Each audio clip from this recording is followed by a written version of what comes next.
রাজা আর রাক্ষস। এক দেশে ছিল এক রাজা। তিনি অনেক ক্ষমতাধর। তিনি ছিলেন ভীষণ দয়ালু। দেশ ও দেশের মানুষের প্রতি তার ছিল অসীম ভালোবাসা। প্রজাদের সুখ দুঃখ আনন্দ বেদনা নিয়েই তিনি সারাক্ষণ ভাবতেন। ফলে সেই রাজ্যের মানুষেরা ছিল খুব সুখী। কোনো কিছুর অভাব ছিল না তাদের। তারাও তাদের রাজাকে প্রাণের চেয়ে বেশি ভালোবাসতেন। এত কিছু হলে কি হবে? রাজার মনে শান্তি ছিল না। দারুণ অসুখী ছিলেন সেই রাজা। কারণ তার একমাত্র সন্তান, রাজ্যের রাজকন্যা খুব অসুস্থ। সে দাঁড়াতে পারে না, বসতে পারে না, কথাও বলতে পারে না। দিন রাত কেবলই তাকে বিছানায় শুয়ে থাকতে হয়। রাজকন্যার বয়স 15 হলেও তাকে দেখতে এখনো শিশুটির মতোই লাগে। ভীষণ কষ্ট তার। সবার মতো সে চলাফেরা করতে পারে না, মনের কথা বলার কোনো ভাষাও নেই তার। ক্ষুধা পেলেও কাউকে জানাতে পারে না। জীবিত থেকেও সে যেন মৃত।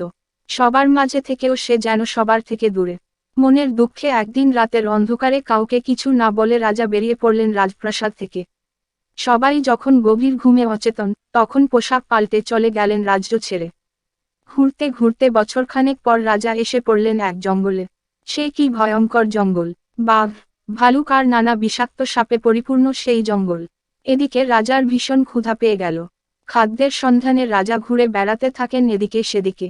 কিন্তু বনের ভেতরে এত গাছ, কোনো গাছে কোনো ফল নেই। অনাহারে তৃষ্ণায় রাজার প্রাণ যায়। শেষে ক্লান্ত হয়ে এক গাছের নিচে বসে পড়লেন রাজা।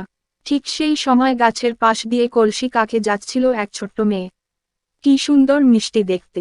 ছোট্ট ফুটফুটে গোলাকার মুখে দুটি বড় বড় চোখ। আর সেই চোখে যেন রাজ্যের কৌতূহল। রাজা তো ভীষণ অবাক। কি আজব ব্যাপার! এই ভয়ঙ্কর জঙ্গলে এত সুন্দর ছোট্ট মেয়ে এলো কোথা থেকে?